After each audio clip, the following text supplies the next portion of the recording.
Well, I hope everybody's having a good week. I put this poll out, and I'm sorry if my voice sounds bad. I have a cold. I'm getting over a cold, so my voice is not great right now. But I felt like I had to talk about this. I have a poll out that talks about debt. This has been a subject that comes up inevitably with personal finance. Now, a lot of people have noticed that with my portfolio, the way that I fund it is I put $2,000 a month in it. And I do that without a drastic strain on my lifestyle, right? So it requires budgeting, requires discipline, but it's not like I still have a house, I still have food, I still have all the things I need. Now, a lot of people say, well, Joseph, that's because you started a YouTube channel, right? And you got all that YouTube income, right? You got YouTubers showing off all the money that they're making. First of all, most YouTubers are making like a video every 8 hours. So I come out with one mostly once a week. I don't think that my income is nearly as high as the numbers that you're seeing. But regardless, I put $2,000 a month in for a year straight before starting YouTube. So that doesn't play into this $2,000 a month. The reason that I'm able to put $2,000 a month is because of debt. That's the reason why.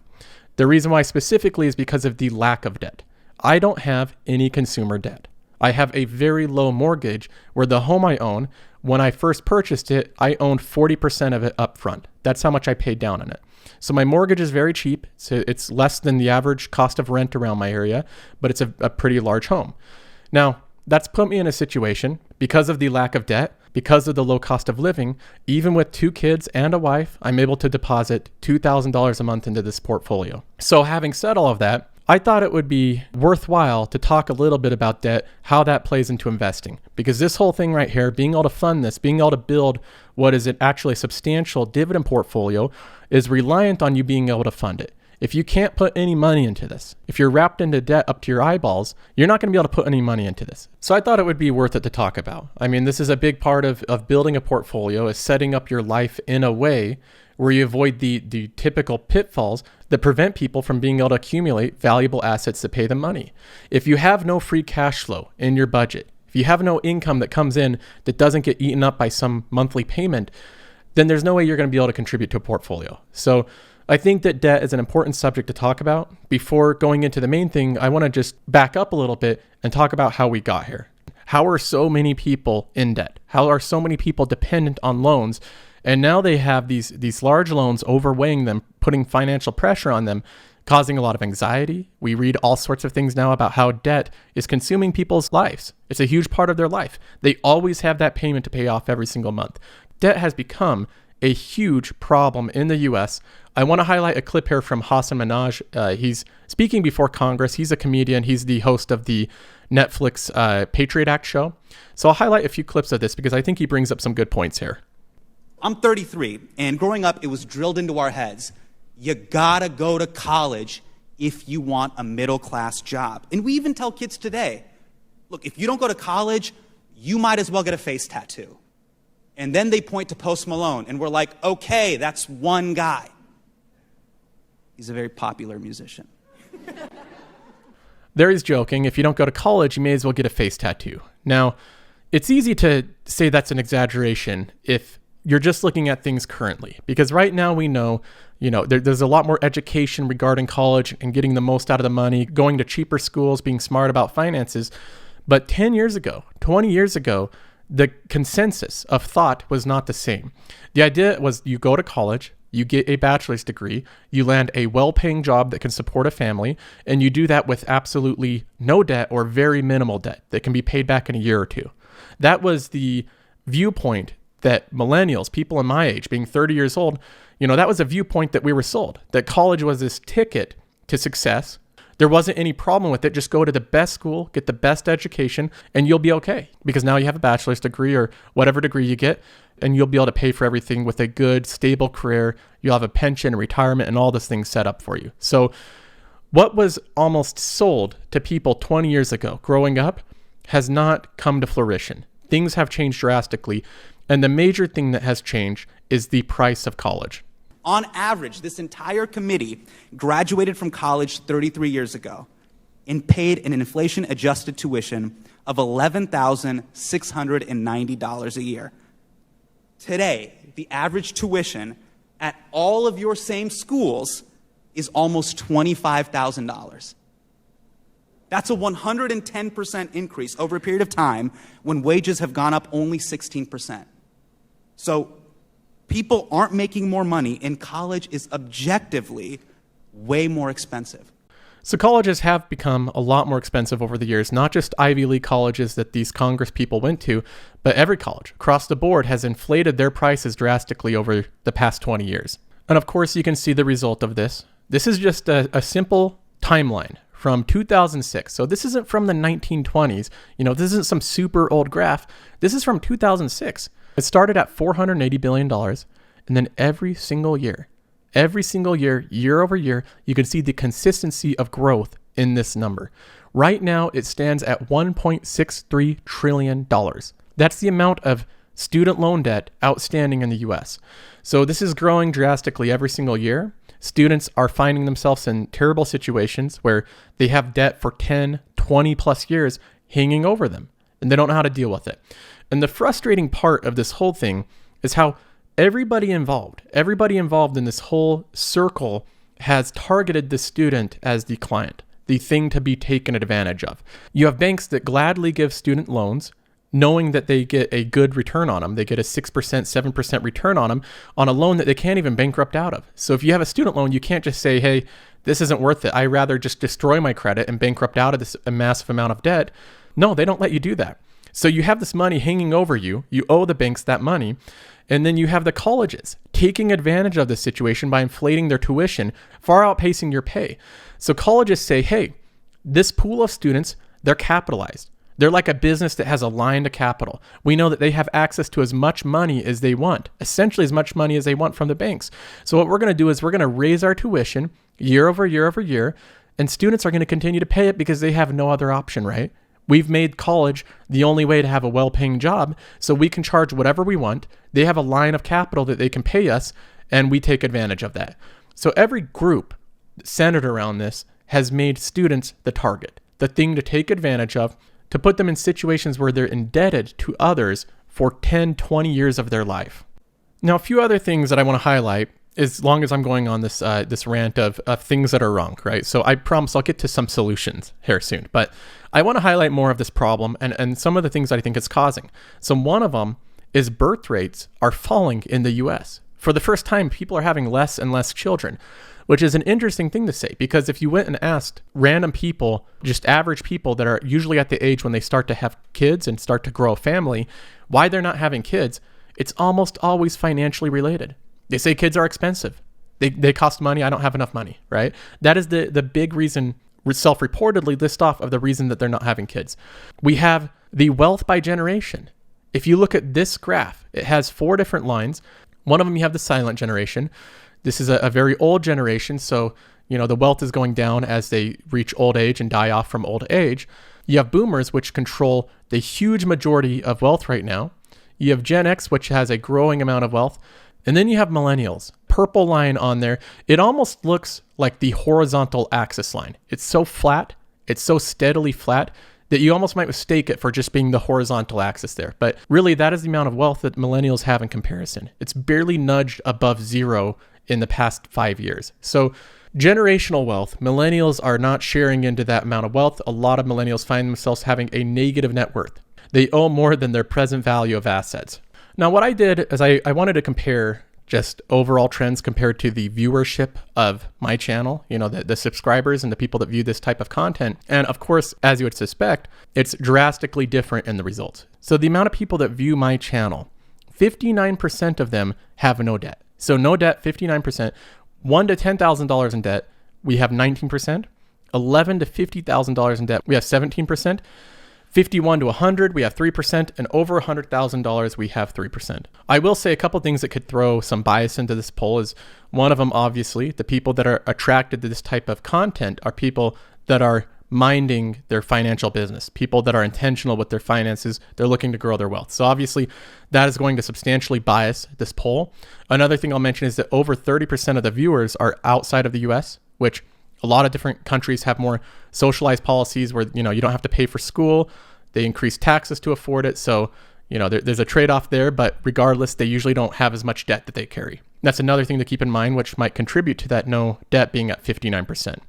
But regardless, this is motivating to see. A lot of people in good financial situation here, a lot of people with a bearable amount of debt that they will be able to pay off over the coming years, and the people that have $100,000 plus in debt. A lot of these people do have doctorates, they're lawyers, they're people that have high incomes where they can manage this amount of debt far easier than somebody making $40,000 a year. But there are some people that have a significant amount of debt that also have a relatively average paying job. So those are the people that are in the most difficult situation. Now on this poll, we had over 200 comments. So I went through and read every single one of them. What I did was I selected some that I want to highlight because I think it's interesting to just view some of the situations people are in, some of the different choices people have made that have led them to different outcomes. I think it's interesting to look at that. And these are right from the viewers, the other people watching this video. So we have Ryan, he says, I was kind of impressed how many people were debt free. Then I realized these type of channels generally attract financially smart people. So that is, I think, the most significant bias in this poll. Fade It Lou, he says, 19 years old, no debt, $22,000 net worth. Starting barber school August 4th, paid off tuition and cash, around $12,000 invested. Fade It Lou is killing it. If you have $22,000 net worth, you're already into investing when you're 19 years old, and you're going to a trade that is going to be an inexpensive trade to learn, but something that can be a career that you can do, that you can have positive income, not having to manage debt for the next 20 years, you are in a great situation. So keep that up, Lou. We have David. He says 24 years old, making $50,000 a year, investing half of it around $2,000 every month in dividend paying stocks. I want to highlight that right there. He's making $50,000 a year and investing $2,000 every month. That's interesting because $2,000 a month is the amount that I invest. Okay. There's lots of people, if you read financial forms, there's lots of people that are making median household income, $50,000 to $70,000, that are investing $2,000 plus a month. So the biggest factor in this that I want to highlight is the biggest thing that determines how much you can invest is the difference between your cost of living and the amount of your income. So whether that's your cost of living is really low and your income is, medium, or your cost of living is medium and your income is really high, that's the difference. That shows how much you can invest. Right now, David has a pretty good income, $50,000 a year. But the big thing here is he has no debt. He says no car, $800 a month in rent, everything included, waiting for that snowball to get bigger. So David is in a situation where even though he's making, the median household income in the US is like $65,000. So a lot of those are two people working in the household. But regardless, he's making the median household income in the US and he's investing $2,000 a month. He's going to accumulate a large amount of assets very fast if he continues doing that. So I wanted to highlight this one. If you rearrange your finances and are really intentional about what you're doing, you can build up investments as well. Blake says, I have $37,000 of loans. $30,000 of that is in student loans. It was $65,000. $7,000 is in a car loan. 0 credit card debt, pay that off every month. Paying off my student loans at $600 to $800 per paycheck. It was worth it. I'm making good money. I went to a technical trade instead of a useless degree. Now, Blake here highlights something interesting. So far in this video, I've highlighted a lot of problems with debt. The growing amount of debt people have, how hampering this is to people's lifestyle. They're stopping having children. They're stopping moving into homes. They're having marital problems. People are getting divorced over financial issues. Debt plays into all of that. He says, I went to a technical trade instead of a useless degree. So you can paint things with broad strokes here. I don't want to do that. I think the most important thing is that everybody gets an education. You can't go far if you're not educated, if you don't provide value to companies. So you need to seek an education. Now, college is not the only place that exclusively holds educations. So there's other methods to become educated in specific fields.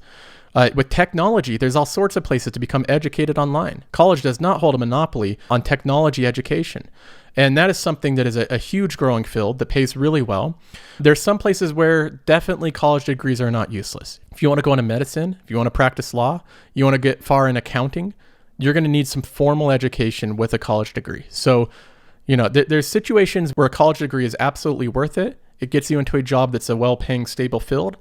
And there's other times where people are paying enormous amounts of money on education on subjects that they could have obtained by working in the private sector, learning on the job. So you need to look at this. Whenever you're going and seeking an education, you want to get the most bang for your buck. Look at the school that is going to give you the best return on how much money you're spending, how much time you're spending. You want to get the best return just as if you're investing in a company. So that is the way people should view it. That's not the way that students have been viewing it. They've just been saying, I'm just going to go to the best rated college, the most esteemed one, regardless of the price.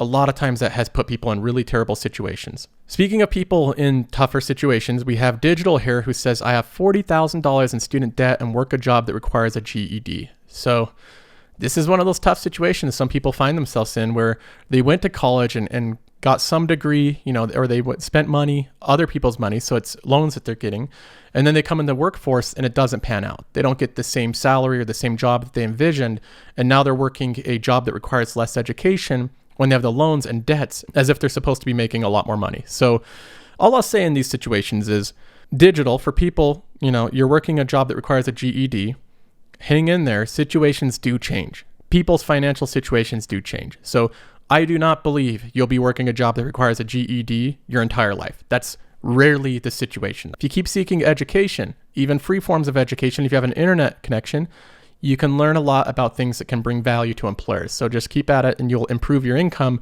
And then you'll be able to tackle the $40,000 of debt a lot easier than a job that requires a GED.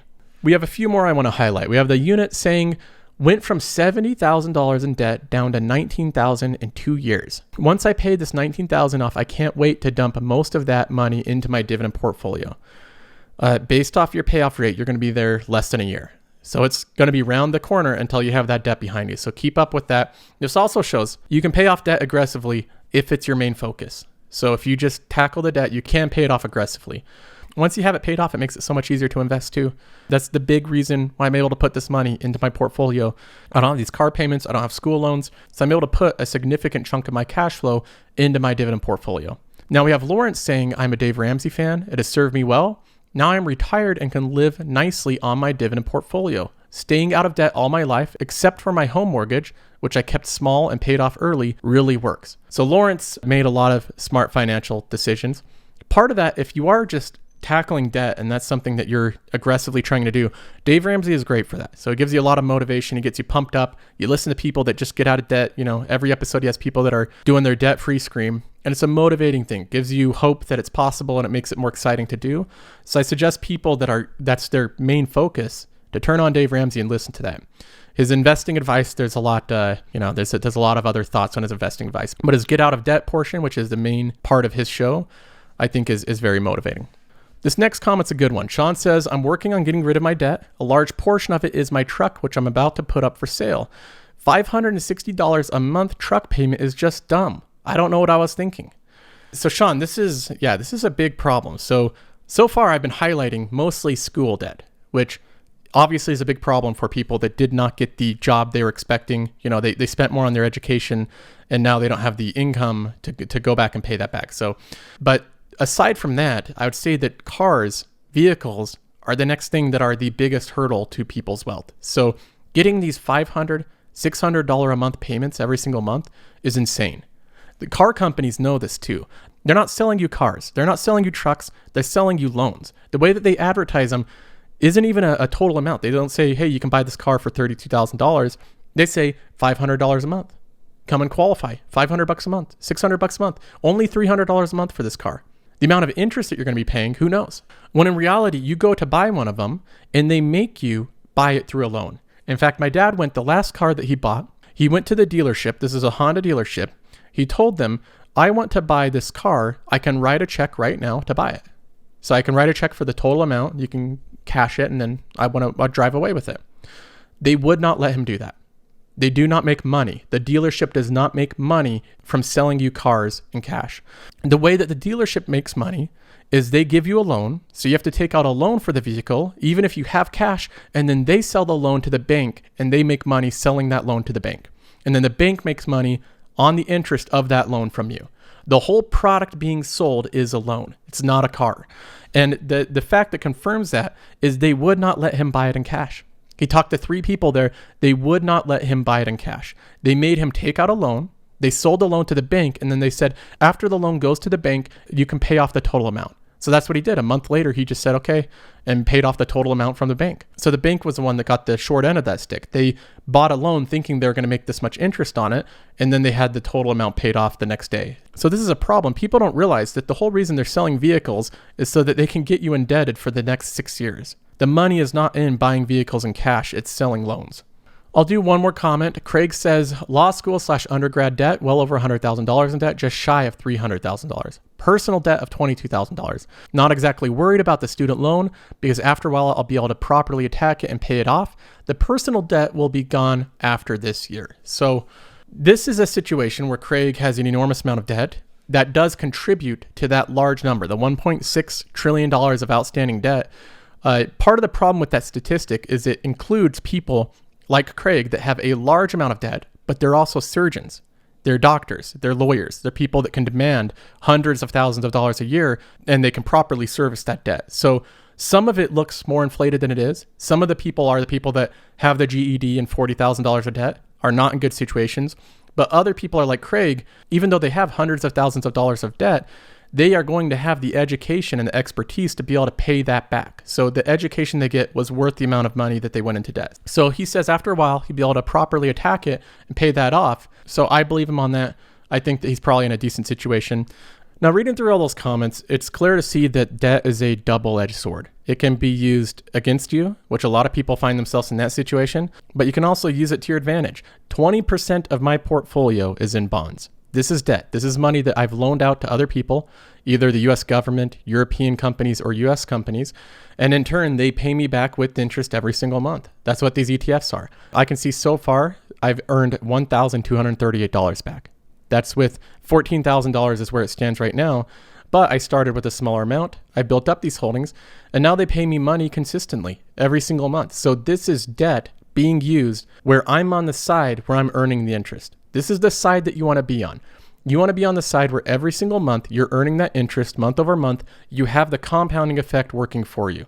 You want to be on the side where you own the finance companies, where you own JP Morgan Chase, Bank of America, Toronto Dominion, where you own these banks that are loaning out money to other people and earning interest off of them. You don't want to be on the side where you're continually paying these banks interest that they in turn feed out as dividends to their shareholders. So this is my attempt to move on the side where I'm earning interest, not paying it. I look at the student loan debt. I've showed this graph before, and it's insane the amount of school debt that we're in right now. And you might be one of the lucky ones. You might say, hey, well, I paid off all my student loans. Now I'm working. I have a great job. I'm in a good situation. But you know what? I have a pretty bad drive to work. I don't like my commute. I have a beater. So I think I want to buy a $50,000 truck. I want to have a $500 a month payment. I don't exactly have $50,000 sitting around. So what I'm going to do is take the bank's money and just tack on a $500 to $700 payment a month. That is what a lot of people are doing now. The banks know if they can't get you with student loans, what they'll do is they'll entice you with vehicles that you can't afford. So they'll give you expensive vehicles, they wrap them up in monthly payments, and then we have graphs like this right here, which is the auto loans outstanding.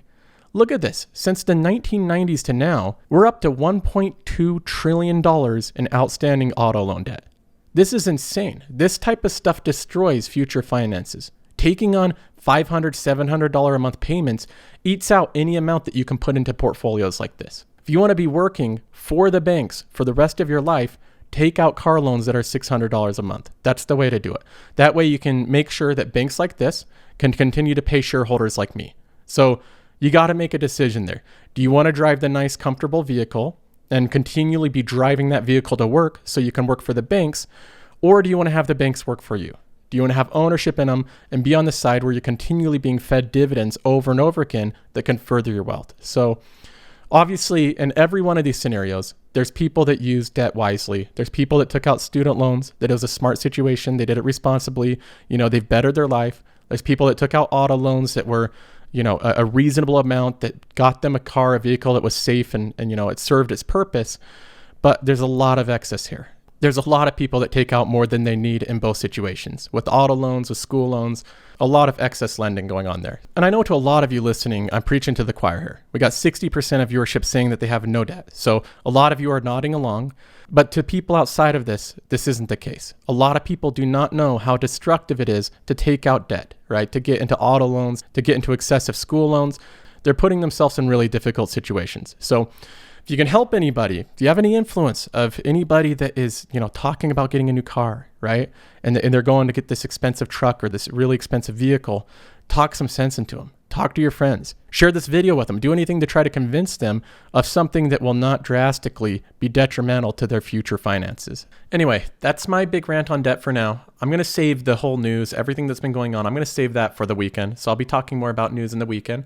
But I want to jump into some questions here. josephcarlsonshow@gmail.com. That is josephcarlsonshow@gmail.com. You can also message me on Twitter or Instagram. The first one is from Joseph. So this is a different Joseph. I didn't write myself on Twitter. He says, "Hey Joseph, great name by the way. I started watching a few of your YouTube videos on dividend growth portfolio series and love it. Currently in medical school, so I have very limited time to dedicate to learning investing and finance. I actually did read The Intelligent Investor and found it to be really helpful and logical. If anything, it made me realize that unless you can do this full time, you should really have a defensive approach. I was wondering what your thoughts were regarding investing in a couple dividend paying mutual funds through a bank, a Canadian bank, especially because the MER 1 to 2% on the funds." Okay, Joseph. Now that is a great name. So I might be a little biased, but I think you have a great name. So medical school, you're not going to have a lot of time to do anything else. I've seen, at least from the sidelines, I have a brother that went to medical school. Seems like it keeps you pretty busy just doing that. So it's an amazing thing to accomplish going through that. Unfortunately, what happens, I think, a lot of the time is doctors spend so much time studying medicine. That's where all their energy, their passion is serving other people and studying medicine, that it doesn't leave them a lot of time to study anything else like finance. And so it puts them in a situation where all of a sudden they're earning these large salaries, right? And they know the basics about money, but they don't know a whole lot about investing. So even though they have an incredibly high income, the money just flows into the checking account. It flows out of the checking account. They get lifestyle creep, high expenses, and as soon as that money comes in, it leaves. So you have doctors that could be multi-millionaires if they learned how to invest, instead always counting on future income. So the fact that you're already interested in this while you're going through medical school means once you get out of it, you'll already know what to do. So that's a good situation to be in. As far as your specific question on investing in dividend paying mutual funds through the Bank Canada, especially of a MER, so that's a management expense ratio of 1 to 2% on the funds, I think that's a little high. I do not like paying fees. I don't care if they're 1% or 2%. I would rather not pay those fees. The 1 to 2% that you pay is money guaranteed that you're getting taken out of your pocket. So every year you're paying that money, whether or not those funds perform, whether they go up or down in value. The economy could go down and your portfolio could go down 10% and you would still pay those fees on top of it. So you would lose 12% in that case. So if you gain 4%, you've really only gained 2% if you're paying a 2% fee. So these fees really eat away at your gains over a long period of time. I'd much rather you go into some low-cost ETFs.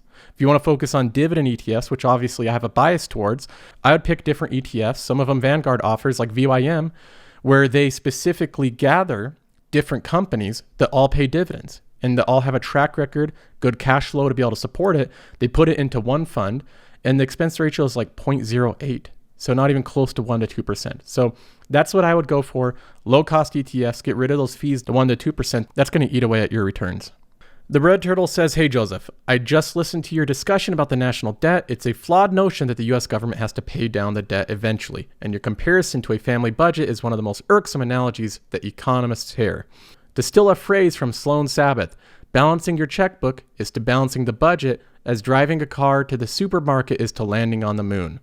Yes, Americans should be concerned about the national debt, but not for the reasons that you mentioned. It gets very technical, but basically, the takeaway for anybody reading this is that the average, say over 5 years plus economic growth, should outpace the growth of the national debt. That's the metric to look for. GDP is a decent measure here, but a cursory look into the literature revealed it's a flawed measure." Okay, Red Turtle, so I appreciate the comment. Having said that, I disagree. I don't think that anything that I said in the previous video was wrong. After reading this and hearing your argument, I don't think that it shows any flaw in the comparison that I made in the previous video or anything that I said in that comment. So what I did, for people that don't know what I'm talking about, is the last comment of the previous video, the last question. But what I did was I related the US economy to a household budget in one sense. They're two different things, obviously. The US economy is much more complex than a household budget. I understand that. But what I did was I compared one aspect of it, that whether you're a household or the US economy, you cannot continually spend more money than you produce in value indefinitely. that is something that is completely unsustainable. So it doesn't matter the scale in which you do it. It's an economic principle that can't be ignored. So you say the comparison to the family budget is one of the most irksome analogies that economists hear. I don't care if it's irksome to economists. I think it's irksome that people try to defend this, saying because the U.S. economy is so vast, so massive, so complex, we have the Fed, we have a reserve currency, we have the ability to print money, because it has all these aspects, it just doesn't need to follow basic economic principles. You can just throw those right out the window.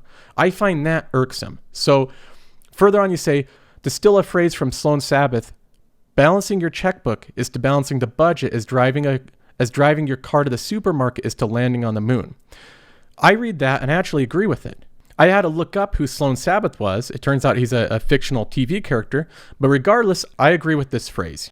I think that this statement works more in favor of what I'm saying than against it. So it shows that regardless of what you're doing, whether you're driving a car around planet Earth or you're doing something far more complex, like putting a spaceship to the moon, both of them follow the laws of physics, the laws of thermodynamics. Both of them have to follow math. There's basic rules that both of them follow regardless of the specific situations.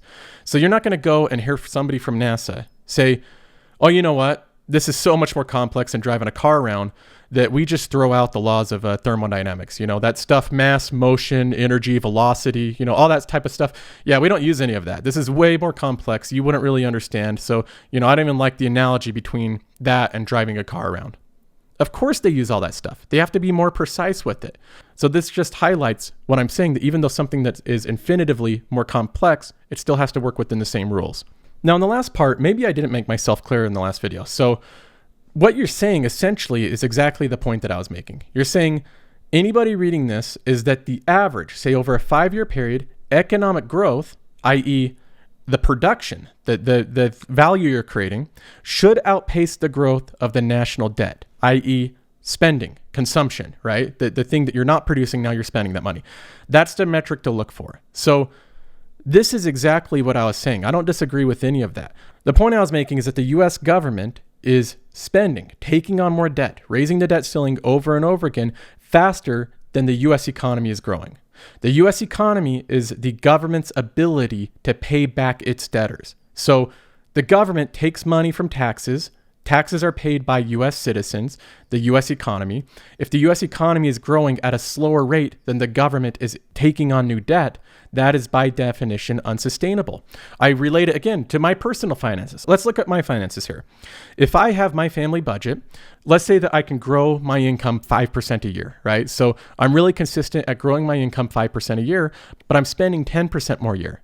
I'd be able to do that for a long time, right? I have good credit. I have people that would lend to me. They continue to lend to me. Even if I started getting in debt, I'd be able to service old debt, continue doing that, but I can't do it indefinitely. At a certain point, that debt to income ratio is going to become so skewed that I cannot continue to pay it back. So that is the comparison that I'm making, is that right now we're not on a sustainable path. And people almost get upset when I highlight this, right? They get upset saying, oh, it's different. The economy is different. You're comparing it to a household budget. This is a totally different thing. I'm not alone in this. Jerome Powell said the same thing. Let's watch a clip from it. What's the impact in your thinking of high levels of government debt to GDP? We know since the Great Recession, the household sector is deleveraged. Corporate debt is higher, which is something we watch. But government debt to GDP is dramatically higher, and the present value of unfunded entitlements is now $54 trillion. How does that affect your thinking about monetary policy and our job at the Federal Reserve? So let me say that the U.S. Is on an unsustainable fiscal path. That has been true for a long time. That is associated with... He says it right there. The U.S. is on an unsustainable path. That has been true for a long time. The reason that we're on an unsustainable path is because the U.S. government is outspending the U.S. economy, which is the thing that can support that spending. So that's the point that I'm making. I'm pretty much restating what Jerome Powell is saying.